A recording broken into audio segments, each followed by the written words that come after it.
The major premise of Kashmir Shaivism is that the ultimate reality is both transcendent and immanent and is called by the Sanskrit word chit.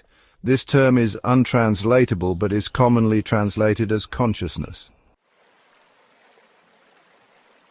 It should be understood that chit is not exactly consciousness because consciousness connotes a subject-object, a knower-known or the I, aham, and this, idam duality, but chit is pure consciousness without duality. In other words, chit is the consciousness in which neither the I nor the this is distinguished.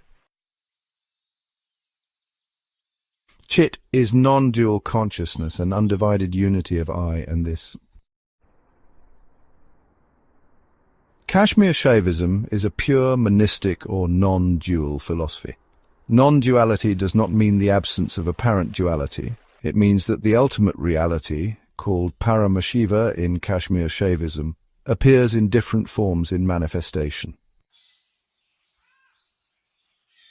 The ultimate reality is also called by other names such as Absolute Supreme Being, Parameshvar, Maheshvar and Paramashiva. Here we will call it Shiva or Paramashiva. Although Paramashiva is beyond description, philosophers still attempt to describe him. Paramashiva is beyond name and form, the same in all things and beings, and beyond the limitations of time and space. He is eternal, infinite, all-pervading, all-knowing, and all-powerful Supreme Being. He is beyond change, always remaining transcendental and undiminished in the same way that a candle lighted from another candle does not diminish the first candle's light. Paramashiva is the changeless principle of all changes. Whatever changes happen in the universe are done through the agency of his infinite power, referred to by the Sanskrit terms Chit Shakti or Vaimash. According to Shaiva philosophy, Paramashiva's nature is Prakash and Vimash. Prakash means the eternal self-luminous light of consciousness, which illuminates everything that appears in manifestation. The Katha Upanishad says, by its shining, everything shines. By its light alone does all this manifestation appear. Prakash is jnana. That is the knowledge aspect of consciousness and is the principle of self-revelation.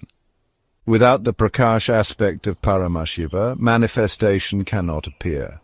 Just as a computer screen serves as the background on which emails appear, Prakash is the background on which manifestation appears. Because of Prakash, the light of consciousness, we can know what is to be known. Kashmir Shaiva philosophy says that Paramashiva is not simply Prakash, lying powerless and inert like a diamond that doesn't know itself as the possessor of brightness. Paramashiva knows itself by surveying itself. This surveying of itself by Paramashiva is called Vimash, Paramashiva's non-relational self-consciousness or self-awareness. Vaimash is the power of will, power of action, and power of knowledge of the ultimate reality. The Vaimash aspect of the ultimate reality is responsible for the creation, maintenance, and reabsorption of the universe. Prakash and Vaimash are two inseparable aspects of Paramashiva, the ultimate reality, like the two sides of a coin, and they always remain in a state of perfect coexistence with each other. Time in Kashmir Shaivism and Indian philosophy is cyclic, not linear. Thus, the manifestation of the universe goes through eternal cycles, with each cycle including the three phases: creation, preservation, and reabsorption or dissolution. Shiva again and again creates, preserves, and reabsorbs the world. These three cosmic functions of the Supreme Being are accepted by all systems of Indian philosophy that accept the world as creation. Kashmir Shaivism accepts two additional cosmic functions. These are concealment or nigra and grace or anugrah. When Shiva manifests himself as sentient individual souls known as pashus and insentient things of the world, he conceals his real nature of pure knowledge and pure bliss and becomes limited and ignorant people and things.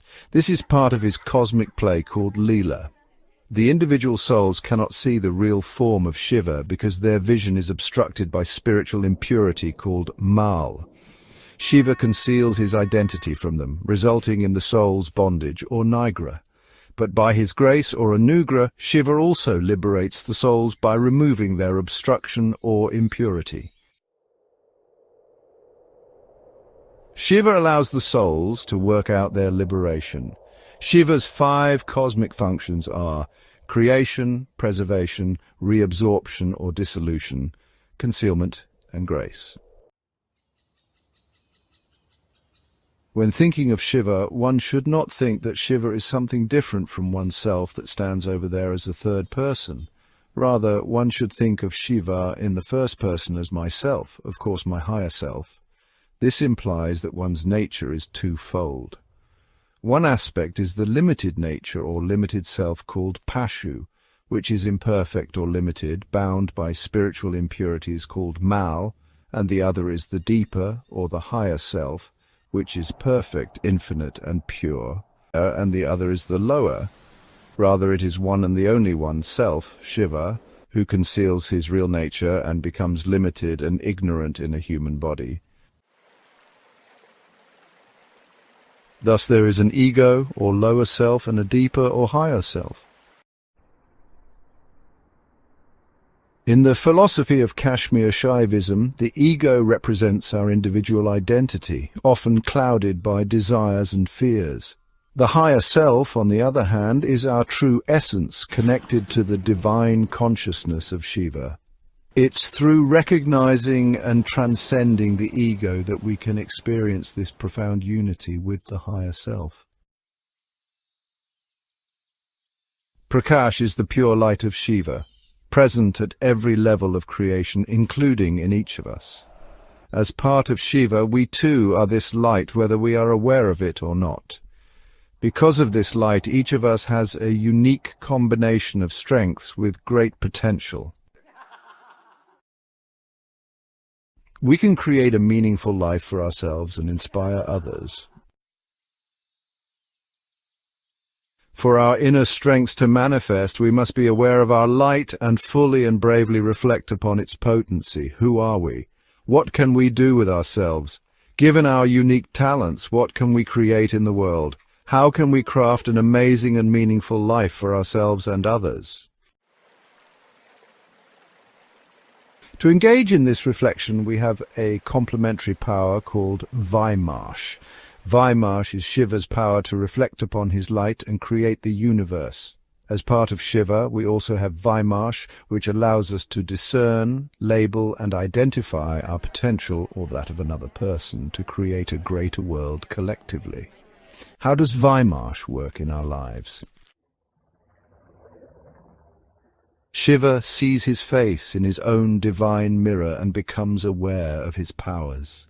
We can't see our faces without a mirror held up by someone else right in front of our faces. For example, one of my college friends never saw himself as a lawyer. Once he talked with his advisor, who told him he would be a great lawyer and gave him reasons why he thought so. In this case, the advisor acted like a mirror, in which my friend reflected upon himself completely differently. He ended up going to law school and became a well-respected lawyer. We cannot see all of our potential except through interaction with others. When we interact with others, we become the mirror for each other, offering a glimpse of what we can be. A vital component of this philosophy is that we all have something to offer that can inspire us and others somehow. When we figure out what that is and find a way to share those gifts through our work, hobbies, or how we conduct ourselves, offering our light to others. Others seeing that light, as my friend saw his advisor's light, may become inspired to emulate what they see in us. After watching us, they choose to learn a new skill, learn to play a musical instrument they heard us play, or they may decide to treat other people more kindly after watching us do so. Each of us is constantly shining our light and receiving reflections back. This is how we can create a world of greater harmony for ourselves.